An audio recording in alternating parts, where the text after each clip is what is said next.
Welcome to today's topic. I am really excited to talk to you about our lesson today, our teaching topic, which is what to do if you find yourself eating the whole bag of chips. If you find that you sit down and you just can't stop eating that whole pan of brownies, that whole bag of chips, that whole box of cereal, that whole bag of whatever. We're going to talk specifically about how to stop that habit and what are some of the things that are contributing to that and why you're struggling with that, okay? So I would love to hear maybe what's one food that you tend to just go bananas for. I know for me, in my past, before I have healed my relationship with food, that pizza was a big binge food for me, where I would just eat the whole pizza. Also brownies, I would eat the whole pan of brownies. So curious if you have one of those foods, you can either just put it in your head for yourself or you can tell me and let me know. So let's kind of talk about what you might be experiencing if you are going through overeating, okay? If you're eating the whole bag of chips and you are not feeling happy about that. So you're probably experiencing, number one, overeating. You are eating past your level of comfortable fullness. Do you relate to that? I know I did. When I was binging on pizza or overeating, that food, it was like I definitely was full, right? Like I was overriding my body's signals to me that, hey, you're full. Your stomach's full right now. So you are probably experiencing overeating. You're probably experiencing uncomfortable fullness at times.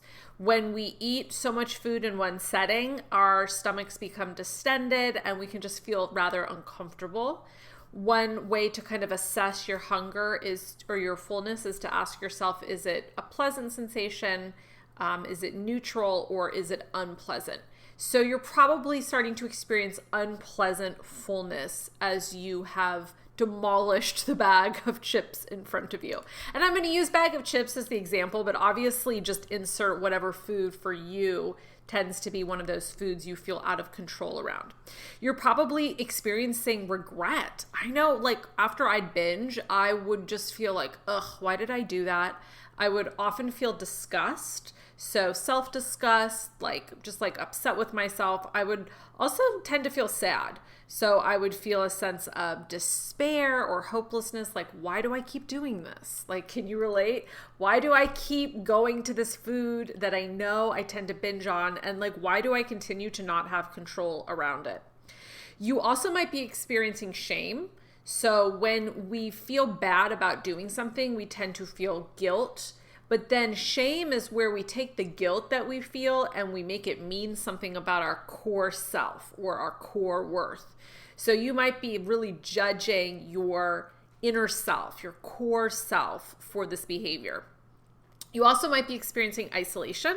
I know for me that when I was engaging in more binge and overeating behaviors, that I did it by myself. Okay, I wasn't like, hey, I'm going to invite some friends over. I'm going to order pizza, some brownies, some popcorn, and I'm just going to eat it all right in front of them. Never has that pretty much ever happened in my life. Binging and overeating took place in isolation. So you might be experiencing more isolation or even loneliness because you are experiencing these binge episodes and you tend to be by yourself when you're doing them. You might be experiencing negative emotions, right? Negative emotions that are either contributing to the binge or just after the binge. I'm going to pause it for you and just kind of my hypothesis for you is that it's actually not negative emotions that tend to cause the binge. There's other things that are contributing to the binge, and then you tend to feel negative emotions after that. But sometimes you might be having some negative emotions and coping with food a little bit. But emotional eating is not as big a thing as people tend to think it is and as it's promoted in health and fitness communities.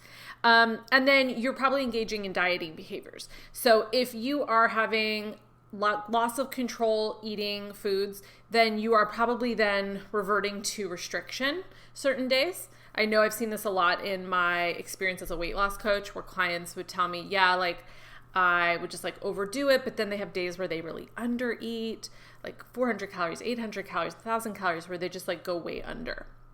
Okay, so I know for me, when I was experiencing this last summer, I wanted to change. And the thing that I wanted to change was I wanted to stop binge eating. I was not happy that I was engaging in that behavior.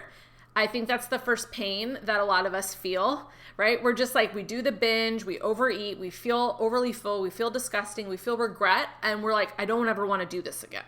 Can you relate to that? Okay. So I know for me, what I wanted to initially experience was I wanted to stop binging. I wanted to just not do this behavior anymore. I also wanted to feel like in control around food. I wanted to feel that like I could order a pizza and just eat a couple slices. I wanted to feel that I could bake a pan of brownies and not eat the whole thing in one setting.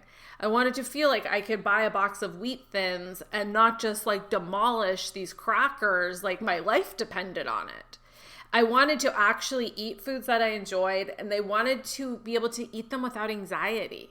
I was having so much anxiety around these foods because I felt out of control around them. I also wanted to not be thinking about food all the time. So one of the negative things when you're in a binge restrict cycle is you start to think about food and obsess about food and just be thinking about it a lot. And you probably also want to feel safe around food. So you want to have the experience that like you feel safe, you feel peaceful, you feel free around all the foods that you're around. So let's talk a little bit about why you're experiencing this behavior of overeating and then why you're also experiencing like all these negative emotions. One of the things we have to do is like really zoom way out when we are experiencing binge or overeating behaviors. We have to move far away from the problem to see like what the actual source of the problem is. When you are looking at a tree and it's not producing any fruit, you don't just look at the leaves and the branches. Like you need to think about what's going on at the root system. Why is this tree not producing fruit?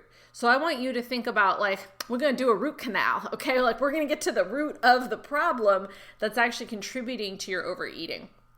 So it starts ultimately with worshiping the thin ideal. This is the top level view. You're worshiping the thin ideal.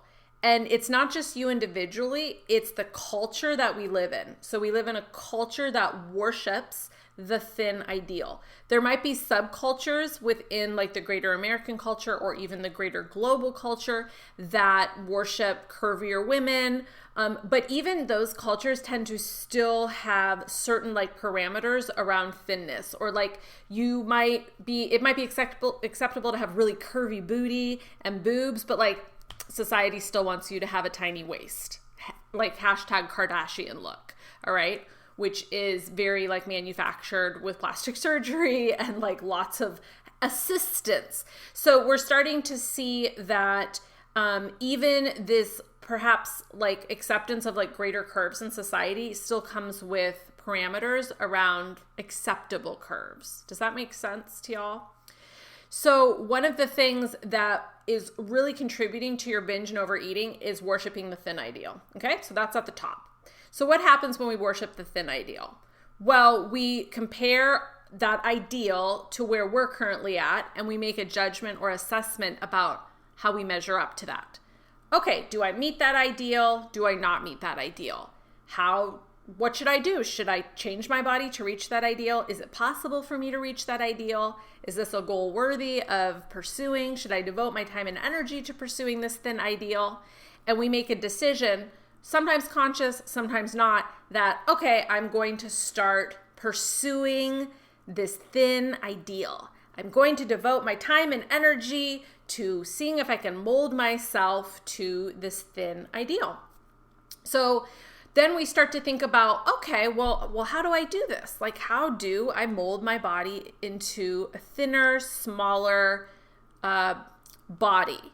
And then we start to think about dieting behaviors. We research diets, we seek out coaches who can help us shrink our bodies, which is what I used to do. Okay, so this is me through 5 years of weight loss coaching, coming out the other side and being like, I want to teach something different, okay? There's plenty of people who still teach dieting to shrink your body. So you might be out there looking for someone to help you shrink your body, researching exercise and nutrition things that could help you shrink your body. So now you're in like pursuit of an actual program or plan to help you make yourself smaller.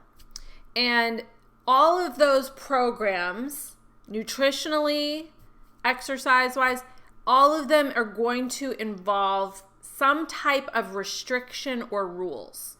Even programs that talk about being like, oh, you can eat all the things and no forbidden foods. And like, I even tried that with my clients. I even tried to be like, no forbidden foods, because I could tell that restricting foods wasn't good for them, but I still had to give them some type of parameter to cause weight loss for them. And so even programs that might tell you that like all foods are allowed, there are still rules if that program is helping you shrink your body or it's helping you lose weight. It's either like the quantity of it you can eat, the frequency, the type of food. So then what happens is you start to restrict foods. It may be very subtle at first. You might feel that like, oh, this isn't that big a deal. Like I'm just cutting out soda, or like I'm just eating less pizza, or I'm just eating less cookies. But what can happen is you get into a negative cycle. We call this the dieter's dilemma, which I love the phrase of that because I love alliteration, but because it's truly a dilemma. You get stuck between a rock and a hard place. You get stuck between, am I going to pursue the thin ideal, or am I going to pursue a healthy relationship with body and food? And you can't have both, okay? And people who tell you can have both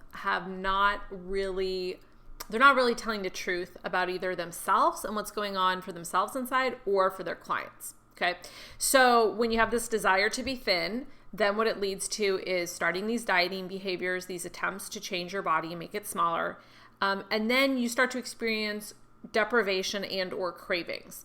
So if you're somebody who likes to eat dessert every night, and to make yourself, thinner, you decide I'm just going to eat dessert 3 nights a week, which seems like a very reasonable goal, right? Seems like a very healthy approach.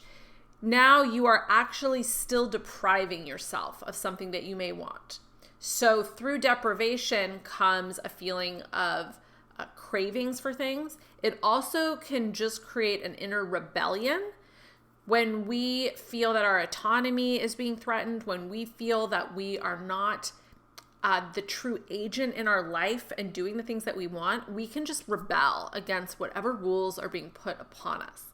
Human beings desire freedom. We desire to pursue the things that we want. And so anytime we have some type of limit on us, it can trigger a rebellion or some type of rejection of that plan or rule. So then what happens is all of a sudden you reject the diet, you overeat, you go off your plan, you have a bad day, you cheat, all the words that we hear in the dieting world. You engage in that overeating or binge behavior, and then you start to regain weight, right? And then you desire to be thin again, and it starts the whole cycle over again. So that's called the dieter's dilemma. And this is what's causing you to binge. So through restriction, in your attempt to reach the thin ideal, in your attempt to change your body to match what you're seeing and what you perceive as this better body that you should match, you are engaging in restriction, and then through restriction, you're having cravings and deprivation, and so you're either rebelling and or just like, I have to eat this food, right? When things are forbidden, we tend to want them more. And so when you create scarcity of a food by denying yourself the food, by restricting it, by eliminating it, what that will eventually lead to is binges. And it will lead to binges of either foods that you do want, or it will lead to binges of foods that seem like not a big deal for you. Like, why am I just spooning nut butter out of the jar? Like, nut butter is a healthy food. Like, I don't normally binge on it. Why am I just binging on this nut butter? Well, if you are not getting satisfaction from your foods and you're feeling deprived, then you will be more likely to seek out satisfaction in the volume of what you're eating, and you'll tend to go overboard on foods that like you didn't even really want to eat. Does that make sense? I was having this last summer where I was restricting myself from sugar because I knew that if I ate sugar, I would gain some weight. I liked sugar, I missed it, but I thought, oh, I'll get sugar-free candy and I will eat sugar-free candy as a good substitute. Yes, it still has some fats, but it fit my rule of like no sugar. Or very little sugar. And so I got this sugar-free candy, and then I found myself just like binge eating the sugar-free candy because it still wasn't satisfying what I really wanted, which was a real Reese's peanut butter cup, not the sugar-free version. So now that you're in restriction, now you're in binge, now you're in the overeating cycle, and this is what's contributing to you sitting down and eating the whole bag of chips. And you may think it's because you don't have self-control and you lack willpower, and you may think it's because the people around you are eating those foods. And social influence can cause us to sometimes overeat because of distraction. You may think it's, your husband's tempting you by bringing home the ice cream. You may think all these things, but they're really a smokescreen for the bigger, more toxic issue, which is worshiping the thin ideal and trying to pursue a smaller body or maintain a body that you have shrunk. So remember that dieting isn't just actively trying to shrink your body. Dieting behavior and dieting mentality is also maintaining your shrunken body through restriction. So a lot of the coaches you see out there who say, like, I kept the weight off, like you can do it too. I specialize in forever fat loss, blah, blah, blah. Question that. Because what you're not seeing behind the scenes is their real life day-to-day behaviors. And I promise you that they're restricting things.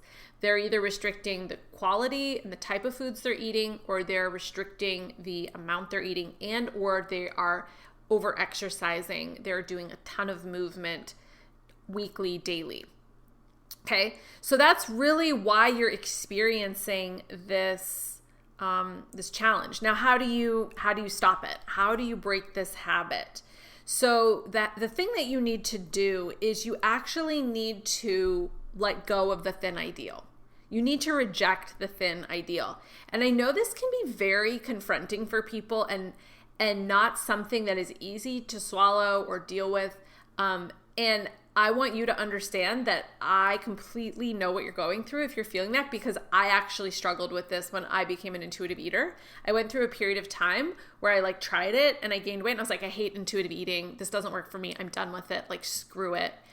And then I was still struggling, still not happy. I was like, nope, still isn't working. Dieting still doesn't work. And eventually I came back to intuitive eating, and that's when I went all in on it and was like, oh no, this does work. I just had to fully commit to my healing. But it required me to give up worshiping the thin ideal. And I am still someone who lives in a smaller body, and I'm aware of that. And even, with me gaining some weight, I'm still in a very small body according to society standards. In my twisted world of body dysmorphia, my body looks much larger than it is. And I still struggle with, oh, should my body be smaller? Those are those thoughts from diet culture. But we can reject those thoughts and reject this behavior when we first decide to reject the thin ideal. Does this make sense? Let me know, if this is clicking for you, because I know it could either be a new concept or a confronting concept to kind of start to swallow.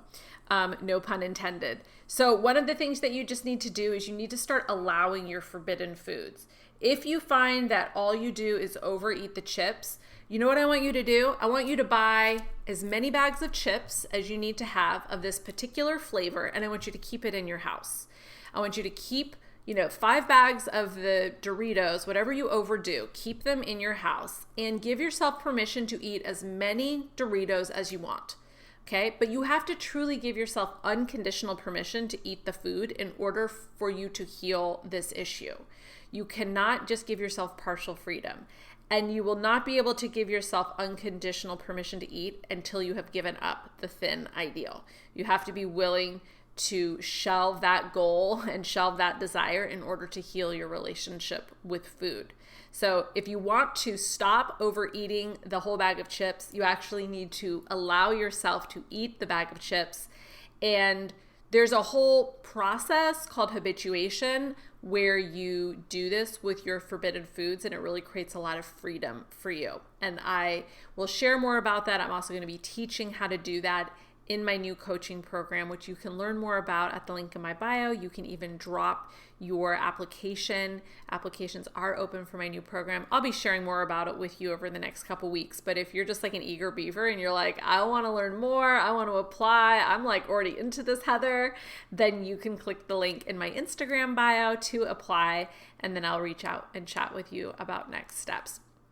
Thanks so much for tuning in today. I hope this was super valuable for you. Remember, your biggest takeaway is if you find yourself out of control around a food and binge and overeating, you are actually still worshiping the thin ideal, which is causing this restrict binge cycle that you need to break.